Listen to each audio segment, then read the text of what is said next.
He's the chairman of the board of the Guam Solid Waste Authority. Andrew Gayle on the line. Good morning, Andrew. Good morning. Good morning, Chris. Good morning. Sorry, we veered off into that weird. He's probably like, I got the right show here.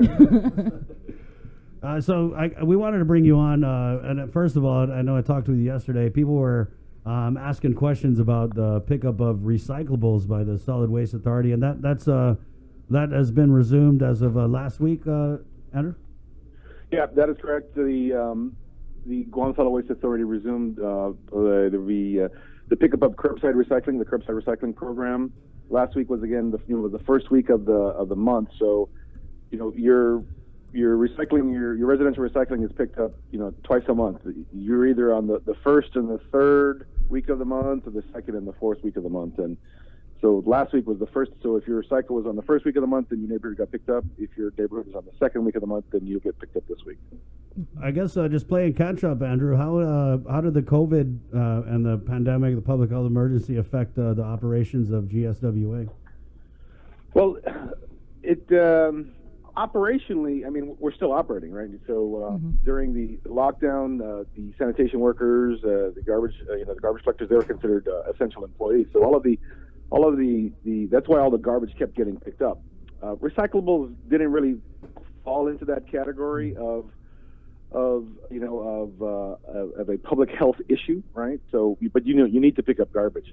So from an operations perspective, we kept operating. The only thing that was halted was the curbside recycling, and we did that because of the our processor, our recycling processor, was a subcontractor, was concerned about the inherent hazards with sorting the recycled materials. What happens is they take all the recycling and they would put it on the sorting floor and go through it by hand, and that was an issue, that a safety issue that was a concern there. Your municipal solid waste, your residential garbage, that's not sorted by hand. That's just it's loaded on a truck, and then the truck dumps it on a tipping floor, and then it's put into a truck. So there's no hand sorting of that garbage. So there wasn't that type of concern. So operationally, that was the only impact. However, from a financial perspective, with the shutdown of the impact of going into PCOR 1, the closures of businesses and the reduction in tourism and all that, it really impacted the amount of revenue that GSWA has been collecting. GSW's revenues fall into two major buckets. You have your commercial revenue and you have your residential revenue. The residential is, we go around and pick up garbage from all the households and charge a flat rate per household that's on our service. But the commercial businesses, all of those commercial truckers, Mr. Rubbershman, Lago Sanitation, and Pacific Waste, they would go around and pick up the dumpsters from the various businesses, which include hotels, restaurants, office buildings, condominiums, etc. So they would pick that up and bring that over, and then GSWA would charge them, a tipping fee based on the weight, what the tonnage was. And as you can imagine, with a shutdown and a drop in tourism and a shutdown of businesses, that tonnage just declined precipitously. Almost we were seeing like a 40% decline in that tonnage, and that kind of has translated to about a 20% decline in the overall revenue that GSWA would normally see in this month historically, in the month of April and the month of May. And so that's been having an impact that we're, as a board and as a management of GSWA, we're trying to figure out how can we deal with this drop in revenue, and what are our options are. What are those options? Well, so we're please don't say at, raise the rates. Well, we're looking at reallocating, certain unrestricted reserves. We have all these reserves that we use for certain things, and some of those reserves are restricted, which means we have to use them for certain things. Some reserves are unrestricted, which means we have the latitude to move them around and do certain things. So we're using unrestricted reserves to cover some of those shortfalls. We are in the middle of a management audit that's being conducted by a consultant hired by the Public Utilities Commission. So that was mandated by law. So we're going through a management audit now, and part of that management audit is a rate study.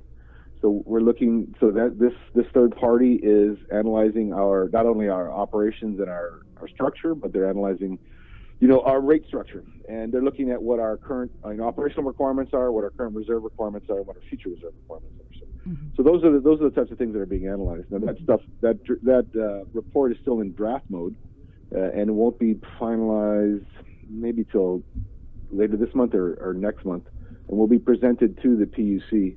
And then from there, it will be up to the management and the board and the management of GSWA to decide, where to go to next. Right. We're also in. Have you guys gotten any CARES Act funding, or is there any type of stimulus funding that? Because you said because of the COVID and because of these business closures, it hit you guys' revenue. So is there any of that stuff available for solid waste? Right. So I've been, our controller is a lady named Kathy Kiki, who's got a long time experience with from DOA, long time with the government, and our general manager Larry Gass has a lot of experience with in the States with emergency situations, and what it turns out, you can't really use that CARES Act funding for loss of revenue. You can use that if you've encountered any additional expenses due to the COVID virus. So if there are some overtime expenses, and we've applied with that, and Kathy Kiki has gone down that route. If you encountered this level of additional expenses due to the virus, then you'll be eligible for reimbursement from that. But you can't just say, well, I lost all this revenue. Well, that doesn't really fall under the auspices of that aid. Right. I was hoping that you could provide just a couple of updates. As I recall, prior to COVID, there was lots of discussions about the need for a new landfill, funding, also waste reduction, and also the end of the receivership.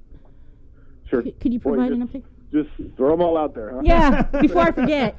Sorry, I forgot to tell you, Bree had a couple questions.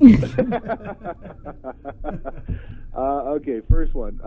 So the issue of the Lads on landfill was designed for multiple cells. Cells 1 and 2 are currently being used. But cells 1 and 2 have a certain life, and their lifespan is over in about a year and a half or so.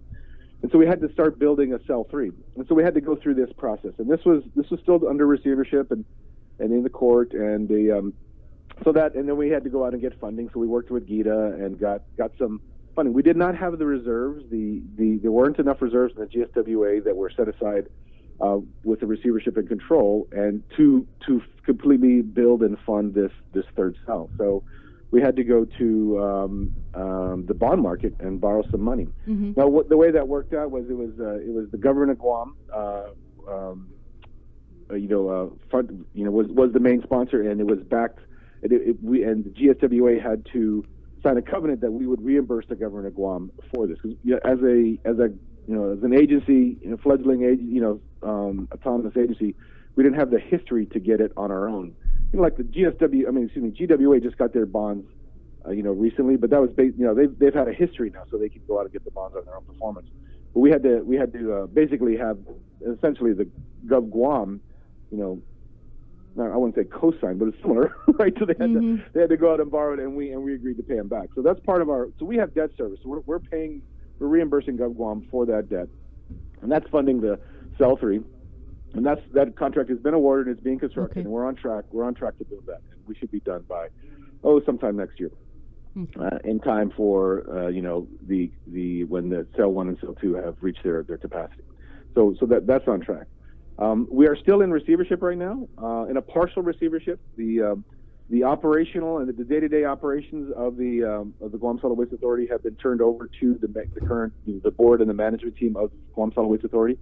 But the one section that hasn't been the receivership that hasn't ended was for the ORDOT plan. So ORDOT was the old dump, and there was what is known as the post-closure plan, and how it has to be properly capped and then maintained, and that cap has to be maintained over the next 30 odd years.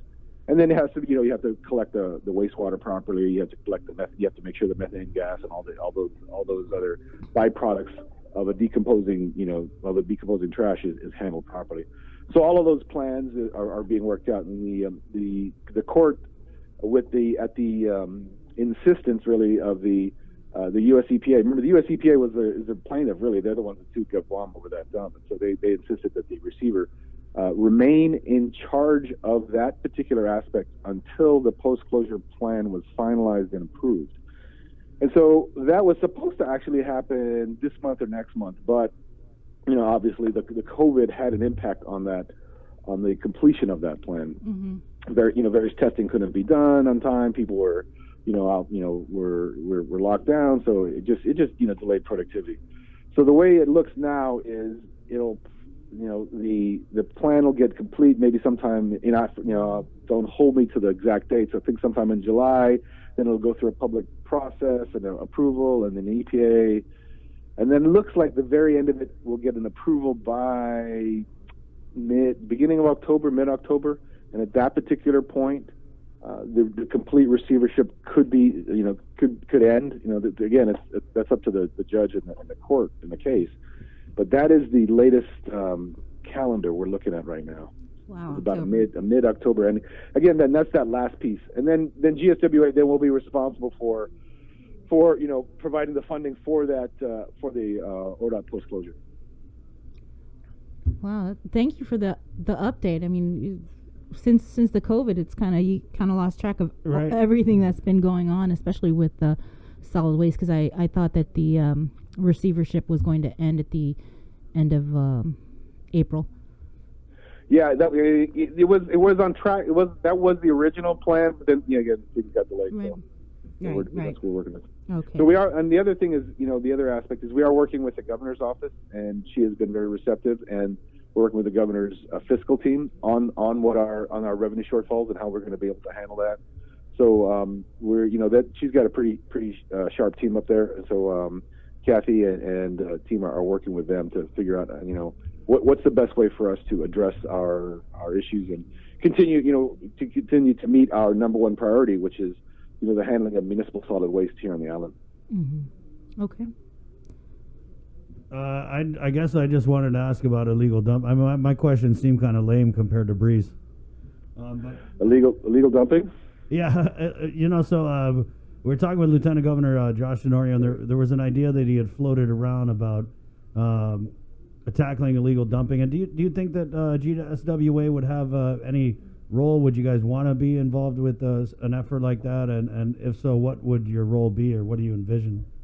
Or even the role with the zero waste campaign initiative. Yeah, sure. So you got zero waste and you've got the illegal dumping, right? And GSWA really plays a secondary role, a support role in both of those, right? So our primary focus and our primary mission is handling municipal solid waste, which is, it's a sanitary issue, it's a health issue, it's an environmental issue. This is the whole reason that the U.S. EPA sued GovGuam over the Clean Water Act because of what was going on in ORDOT. So that's got to be our primary mission.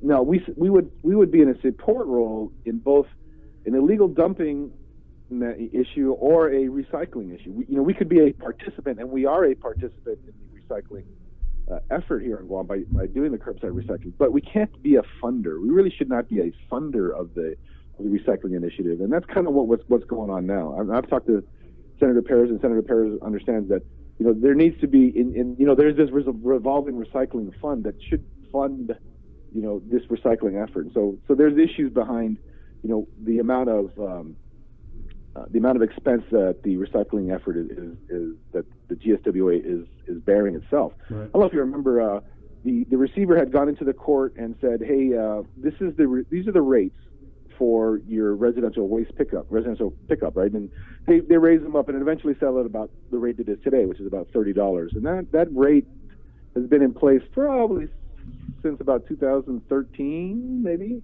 for a while now. It's been that same rate for a long time. Sounds like a rate increase is coming. Well, when they added residential recycling pickup, and the rate didn't change. At that particular point that they added the residential recycling pickup, there was a market for residential. There was a market for recyclables. Mm-hmm. There was a market for the cans. There's still a market for the cans, but there was a market for the bottles and paper, and there's a market for cardboard.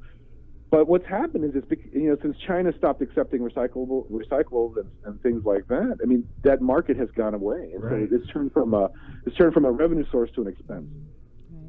And so that rate was never adjusted to account for recycling. It was just included there. So that's an issue, we all need to figure out, with this zero waste initiative, working with Senator Parrish's office, what's going to be sustainable for the island, what programs can operate. And we don't want to go back.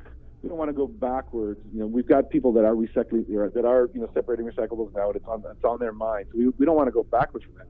So we want to continue that program, but we just need to figure out a way that it'll be a viable, sustainable way to continue with it. Right. So, yeah. It just sounds like you guys are kind of stuck right now. Then. Yeah. I mean, and Well, Andrew, the people are collecting stuff that they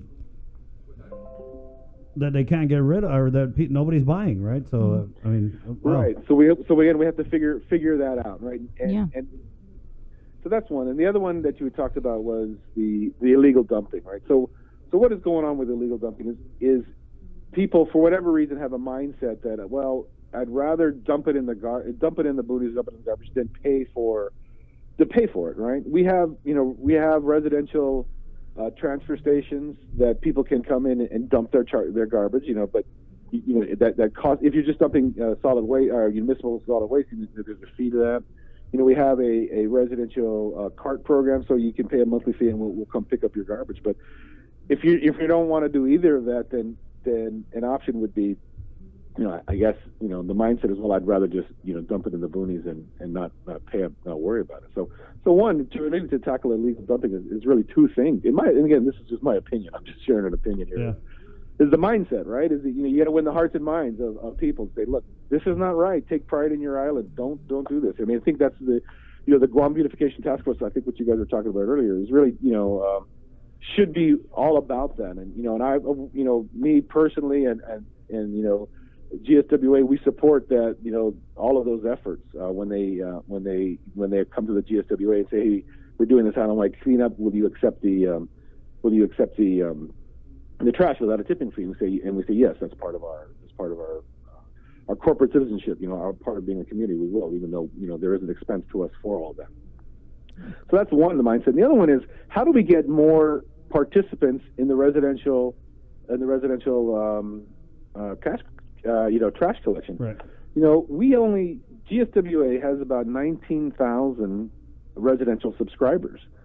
So there are roughly 45,000 households on the island. Now, we won't pick up trash from any apartments, any multi-dwelling units with more than 4 units. So 4 units and above apartments we can be a subscriber of. So if you're an apartment building of 6, 5, 6 or higher, then you have to go to a commercial hauler. But still, that doesn't account for the other 20,000 of the the households out there. So for some reason, there is a large grouping of residential households that are not subscribing to the residential trash service. So is it a cost issue? Is a $30 a cost issue? Then we need to think about, okay, well, how do we, what is the best way to, do we come up with a lifeline program then? And how does that lifeline program fund it so that there's more participation in the household residential waste? Because that's one thought, is if every household participated in the residential trash pickup, then that would reduce the island, the illegal dumping situation. Right. Another thought.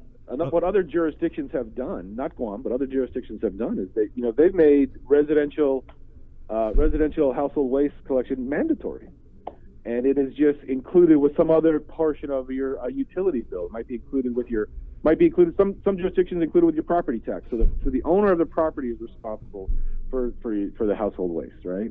And so that is included with your property tax. And other jurisdictions included with your water service. If you have a water meter and a water bill, well, then we're gonna tack on a mandatory residential waste collection fee on that.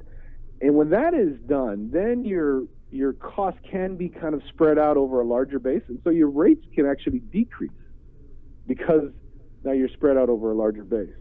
Now, all of these things they're just thoughts, they're just ideas, right. And you can they're done in other jurisdictions, and we've chatted about them, but it's going to take the will the coordination with the governor, her office, as well as the legislature to make any of these types of changes. But we're on baby steps. We need to make sure we can get out of this receivership. We right. finish our post closure plan. We and we get out of there our current things. But those are just thoughts. You asked me a question, so. Right. No, I mean, and I'm seeing that. Wow, we need to get you on more. You have a lot of thoughts. Yeah. I like thinkers. Mm-hmm. I'm a fan of thinkers, especially when they're up there in the government. It's got okay. All I right. thought you were a fan of motorcycle clubs. I'm a fan of a lot of things. I spread myself around like you guys want to. Hey, Andrew, thanks. You were out of time. We're up against the top of the hour, but definitely I want to fold you into the show on a semi-regular basis. I know you're busy, but if that's cool. All right. Take care. It was great Okay. talking. All right. Yeah. Stay always. safe. Wash your hands. All right. Bye-bye. Okay. Wait.